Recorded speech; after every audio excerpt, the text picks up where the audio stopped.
1,700 feet down, in water so dark it swallows every wavelength of light within the first 100 metres, sonar operators aboard an Australian research vessel picked up something that made no sense. A steel hull, 71 metres long, standing upright on the seafloor. Not a debris field. Not steel plates scattered and dragged across the bottom by 50 years of current. A ship whole, intact, resting on the ocean floor as calmly as if she'd been lowered there by crane the week before. Except she had been missing for 55 years. On the 25th of August 1969, this vessel vanished in one of the most violent maritime disasters in Australia's post-war history. 21 men went down with her in under an hour. Taken by a sea so furious that the largest search operation the country had ever mounted naval destroyers, minesweepers, aircraft, helicopters, men combing beaches on foot, recovered almost nothing. 5 survivors. 1 body. And then, for 55 years, silence. No wreckage washing ashore. No debris field. No answer for the 20 families left with nothing to bury. Then, in 2024, scientists found her. And what the cameras showed, when they finally reached the bottom, unsettled even the researchers who found it, because a ship that goes down that violently isn't supposed to look like this. This is the story of the MV Nunga and the stretch of wild Australian coastline, whose power the traditional custodians had read and respected for thousands of years before a single European ship ever tested it. If you're new to this channel, welcome. We cover the geography, science, and unexplained history behind some of the planet's strangest and most haunting locations, from ancient impact craters to the wrecks the ocean has spent decades refusing to give back. If that's the kind of thing you're into, hit subscribe now, because what happened off this stretch of the New South Wales coast, and what it took modern science 55 years to finally see, is one of the most quietly unsettling stories we've covered. To understand why the Noongah vanished so completely, you first need to understand the water she vanished into. The wreck lies off Smoky Cape, a bold wind-scoured headland on the mid-north coast of New South Wales, roughly halfway between Sydney and Brisbane, near the mouth of the Macleay River and the small township of Southwest Rocks. Today the Cape sits inside Hat Head National Park, its cliffs dropping straight into the Tasman Sea, crowned by one of the tallest and most powerful lighthouses in the state, a structure built in 1891, specifically because this coast kept demanding a warning it wasn't otherwise giving. The headland itself rises sharply out of the water, its slopes thick with coastal banksia and eucalypt scrub, bent permanently sideways by the prevailing wind. Whales pass close by on their annual migration between May and November, using the deep water just offshore as a highway, the same deep water that, on the wrong night, becomes a hazard instead of a corridor. It's a landscape built on contrast, postcard pretty by day, from a safe vantage point on land, and a completely different proposition from the deck of a ship after dark. From the cliff top, the ocean can look almost gentle on a calm day blue water, the odd humpback breaching on its winter migration, surfers a long way out. But that gentleness is a trick of the surface. Just offshore, the seafloor does something most people never think about. It doesn't slope gradually away from the beach. It falls. Along this stretch of coast, the continental shelf, the shallow underwater apron that surrounds most land masses narrows and drops toward open, deep ocean, closer to shore than it does across much of southeastern Australia. Within a relatively short distance of the cliffs, the seabed plunges from wadeable shallows to hundreds of metres of cold black water.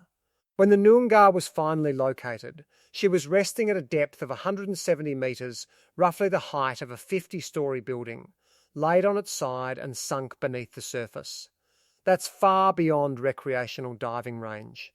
It's a zone reached only with specialised equipment, multibeam sonar that paints the seafloor in fine detail from a moving ship, and cameras built to withstand crushing pressure and total darkness. Layered on top of this steep undersea geography is one of the most powerful ocean currents on Earth. The East Australian current sweeps warm water south from the Coral Sea along this exact coastline, a river within the ocean itself, strong enough to be tracked by satellite and studied by oceanographers worldwide. Where that current meets cooler water, shifting winds, and the abrupt undersea terrain at the edge of the shelf, conditions can turn from calm to violent with very little warning. Meteorologists today have a name for the kind of weather system responsible for so much of this: the East Coast Low, a rapidly intensifying pocket of low pressure that can spin up off the New South Wales coast with only a short lead time, producing gale-force winds and towering swell well before satellite forecasting, let alone the instruments available in 1969, could fully warn anyone already at sea. Sailors who worked this coast in the 20th century had a phrase for it: you could leave Newcastle in flat calm and be fighting for your life off Smoky Cape before the coffee got cold. Fishermen still talk about the swell here changing character within the space of an hour-long, lazy Pacific rollers suddenly stacking into short, steep, breaking seas capable of burying a bow under solid green water. It isn't a haunted stretch of ocean. It's simply an honest one, shaped by real physics, that has never once pretended to be safer than it is. Long before any of that geology had a name written on a chart, this headland and the sea beneath it were, and remain. The country of the Dunghutti people, also written as Dunghutti or Dunghutti, the traditional custodians of the Macleay Valley and this stretch of coastline. Archaeological evidence places Aboriginal presence here at a minimum of 4,000 years. A shell midden at Clybucca, not far inland, has been dated to confirm continuous occupation stretching back millennia. Though Dunghutti history and oral tradition describe a connection to this country reaching back further than any single excavated site alone can prove. Their traditional lands ran from around Point Lookout in the north down toward the headwaters of the Macleay River, bordered by the Gumbaynggirr people to the north and the Burpai people to the south, a landscape and coastline understood as one continuous whole, not the separate categories of land and sea that later mapmakers preferred. Even the Cape's English name carries their story. When Lieutenant James Cook sailed past on the 13th of May 1770 and logged the headland in his journal, what caught his attention wasn't the rock or the shape of the coastline. It was smoke rising from fires lit by the Dunghutti people who had already been living on and caring for that exact headland for thousands of years. He named it Smoky Cape.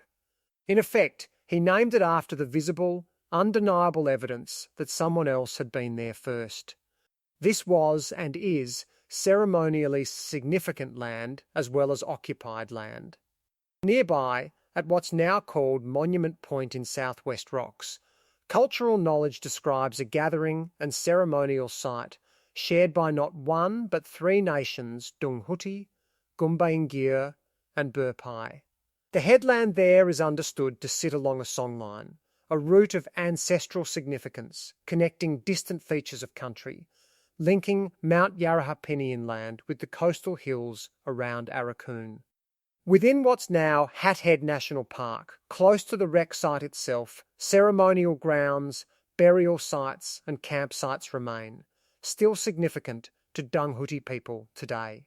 A little further south, near Crescent Head, fish traps and a bora ring, a ceremonial ring used in law and initiation, stand as physical evidence of a coastline that was worked, governed and cared for with real sophistication for a very long time.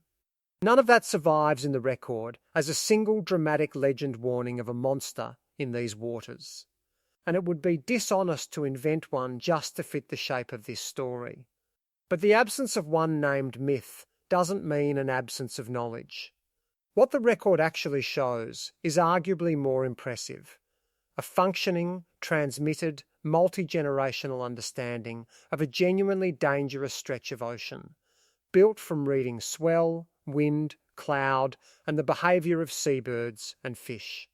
Carried in bark canoes along a coast that could kill the careless. That knowledge wasn't abstract or ceremonial, only it shaped when people fished, where they camped, and which parts of the coastline were approached from land rather than from the water on any given day, decisions renewed constantly, rather than settled once and forgotten. Respect for this water wasn't a scary story passed down to frighten children. It was survival knowledge, passed down as law and daily practice, by people who never needed a shipwreck to tell them the sea here demanded to be taken seriously. That connection has never been severed. In 1997, the Dunghutti people became the first Aboriginal nation on the Australian mainland to have their native title rights formally recognised, in a determination covering this exact stretch of coast. It matters here for a simple reason. The people who understood this water first aren't a closed chapter in a history book. They're the same community whose descendants live along this coastline today, custodians of it before the Noongah's keel ever touched water, and custodians of it still, 55 years after the sea took her back down into the dark. Today, organisations such as the Ngabu Bingai Aboriginal Corporation work to keep the Dunghutti language spoken and taught across the Macleay Valley, a living link to the same knowledge systems that once made this coastline legible to the people who called it home. This coastline's relationship with shipping has never been gentle, and the record of it stretches back long before the Noongah. In 1816, a brig called the Trial was seized at anchor in Sydney's Watson's Bay by a group of escaped convicts who sailed her north along this coastline before wrecking her in the Broad, north-facing bay just beside Smoky Cape, a bay that would later take the ship's own name, Trial Bay. Official search vessels came up empty for months. It was only through word passed along the coast between Aboriginal communities, tribe to tribe, that searchers eventually pieced together fragments of what had happened. A wrecked hull on the beach, a smaller boat built from salvaged timber and launched back out to sea, other men attempting to walk the coastline south on foot toward the distant settlement at Port Stephens.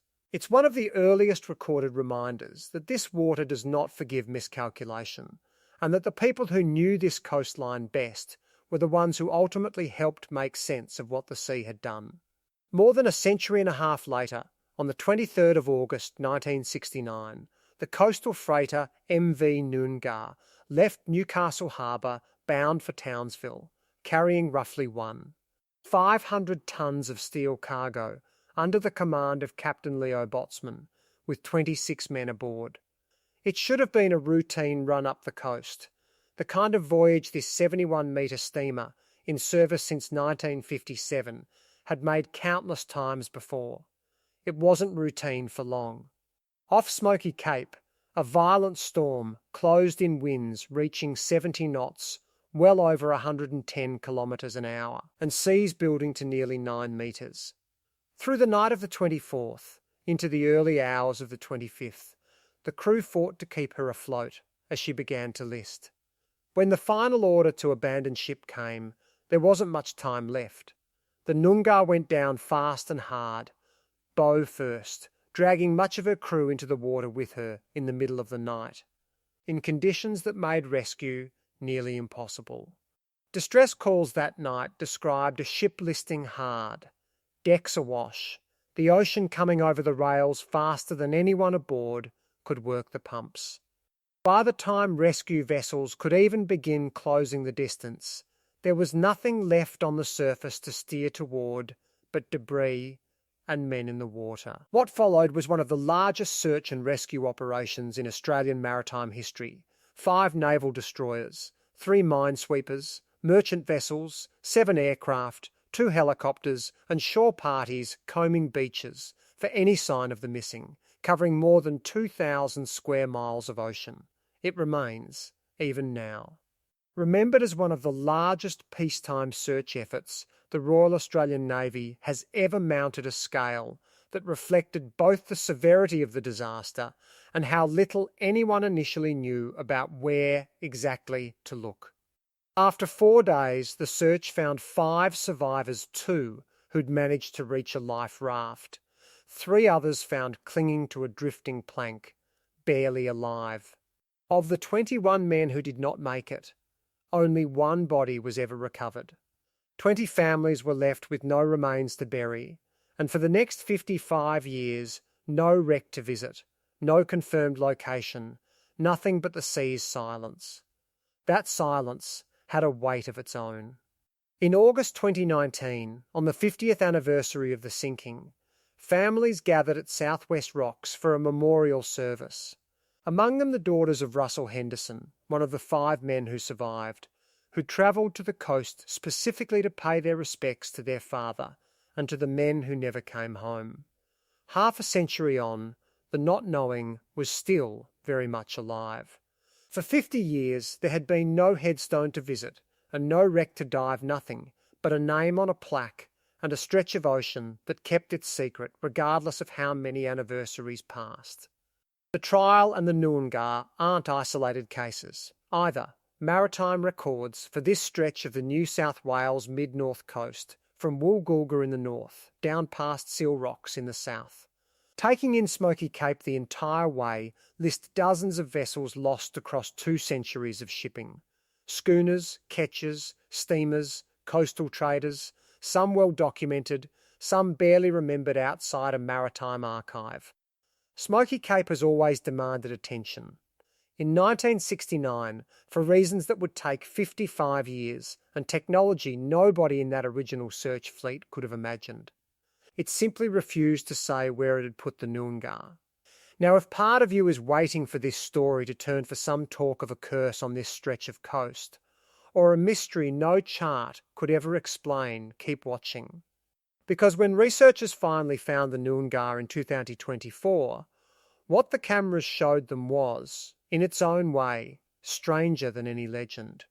And if you want to see exactly what changed the moment that footage came back, make sure you're subscribed, because we're not stopping here. For 55 years, the disappearance of the Noongah sat in an unusual category, not forgotten, but never solved. It surfaced in maritime history societies, in diving forums, in newspaper retrospectives on hard anniversaries, one of Australia's most persistent unanswered maritime questions, discussed and rediscussed without ever actually being closed. Even the official inquiry, held within weeks of the sinking, couldn't settle on a single clean cause. The earliest, most obvious theory was cargo shift the idea that the steel products in her hold had broken loose in the heavy seas, thrown her dangerously off balance, and dragged her under. It's the kind of explanation that makes intuitive sense. A loaded vessel, violent seas, a sudden catastrophic list. But the Court of Marine Inquiry that examined the evidence found the cargo had, in fact, been properly and securely stowed, and revised the initial assumption that she'd gone down stern first, determining instead that she'd sunk rapidly by the bow. Even with sworn testimony and physical evidence in hand, investigators in 1969 couldn't fully agree on exactly how a solid, seaworthy steel freighter had been overwhelmed so completely, so fast. Uncertainty, left alone for 5.5 decades, tends to fill itself in. As search after search failed to locate any trace of the wreck, speculation naturally grew more elaborate. Some wondered whether the ship's last reported position had simply been wrong from the beginning, whether 1969 era navigation, without satellite positioning, had sent every subsequent search to the wrong patch of ocean for 50 years running. Others theorised that the powerful East Australian current might have dragged her hull for some distance along the seafloor before she finally came to rest, placing her well outside where anyone had thought to look. A few wreck hunters, aware of just how sharply the continental shelf drops away near Smoky Cape, wondered if she'd slipped down a submarine canyon entirely, tumbling into terrain too steep and too deep for the sonar technology of previous decades to properly read. There was even a long-running, more mundane theory that a simple transcription error in the original distress coordinates had quietly misdirected official records. For decades, a single wrong digit compounding itself across 55 years of searches that never had a real chance. None of it required anything supernatural. It didn't need to. A missing ship, a genuinely difficult stretch of undersea terrain, and decades of steadily improving but still imperfect search technology were more than enough to keep the mystery alive on their own. What finally solved it wasn't a breakthrough of intuition or luck. It was simply better tools. In 2024, CSIRO's research vessel RV Investigator, assisted by a Maritime Union of Australia crew aboard, carried out high-resolution seafloor mapping along this coast using modern multibeam sonar technology capable of rendering the ocean floor in a level of detail that 1960s and even 1990s equipment simply couldn't match, sweeping enormous areas of seabed in a fraction of the time. Where a 1969-era vessel could only cover a narrow track of ocean floor at a time.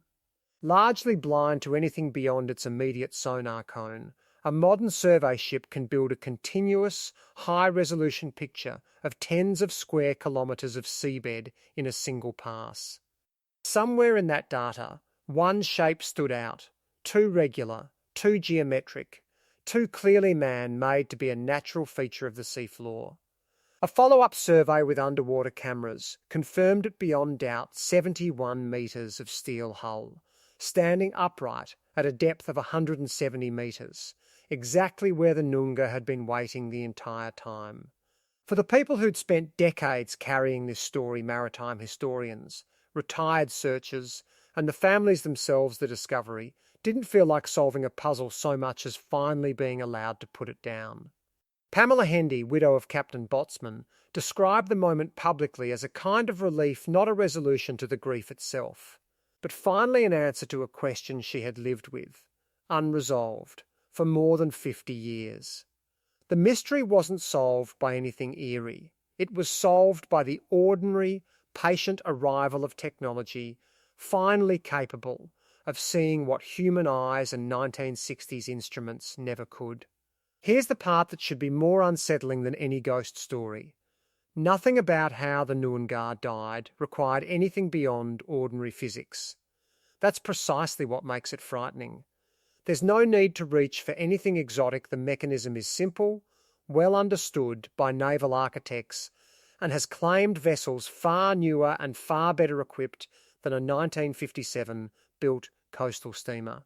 A loaded steel freighter, 71 metres long, caught broadside or bow on to 9-metre swells and winds over 110 kilometres an hour, doesn't need one single dramatic failure to go down. It needs only enough. Water finding its way in through a hatch, a vent, a strained seam, faster than pumps can clear it, weight settling low and to one side. A vessel that was stable a moment ago crossing, almost silently, into a state from which recovery is no longer possible, not gradually, but all at once. That's consistent with what investigators actually found in 1969. A ship that didn't slowly founder, but sank rapidly, bow first, in a matter of minutes once she passed that threshold. 26 men had perhaps half an hour's warning, in the middle of a winter night, in a sea already trying to kill them, to get off a ship that no longer wanted to float. None of that required an engineering mystery to explain, and in the decades since, similar losses involving loaded coastal freighters caught in extreme following or beam seas have reinforced the same basic lesson: stability. Once lost at that scale, is rarely regained, and it's precisely why finding her intact, upright, sitting almost gently on the seafloor 170 metres down, is so unnerving.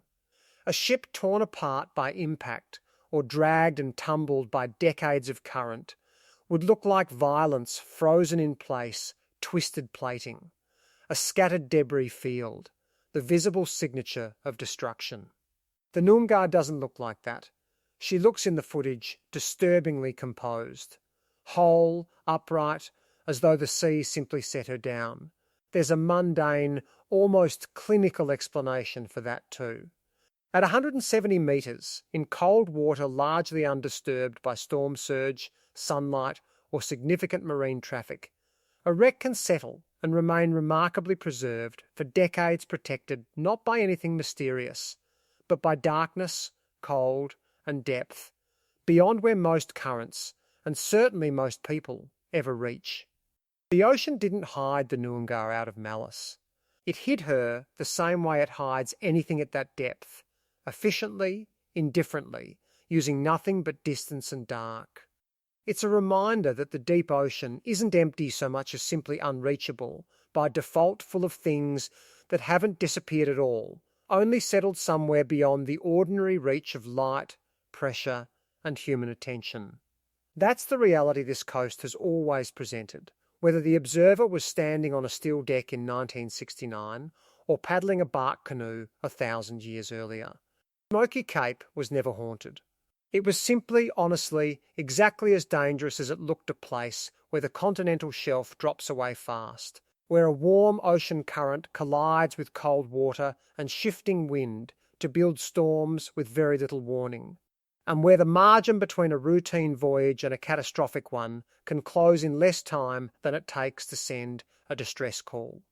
The Dunghutti people who fished, travelled and held ceremony along this coastline for thousands of years never needed a monster myth to justify their respect for this water. They simply paid attention to what it was actually capable of. 55 years after a modern steel ship learned that lesson the hardest possible way, the sea finally let go of the proof. 55 years is a long time to carry a question, long enough for grief to quietly change shape without ever fully resolving. And in the end, the ocean gave up its secret, not because of some shift in fate, but simply because human tools finally became precise enough to see clearly into a darkness that had been there, unchanged, the entire time. That might be the real lesson in the story of the MV Nunga, and in the much older story of the coastline that took her. This headland has been watched, read and respected for thousands of years by the Dunghutti people, long before smoke rising from their fires gave a passing ship's captain a name to write in his log. Mystery, more often than we like to admit, isn't proof of something supernatural. It's simply the edge of what we're currently equipped to see geographically, technologically, and sometimes emotionally. What do you think? Should anything have been done differently that night in August 1969? Let us know in the comments below. And if stories like this one are exactly what you come here for, make sure you're subscribed, because there's a lot more the ocean hasn't told us yet.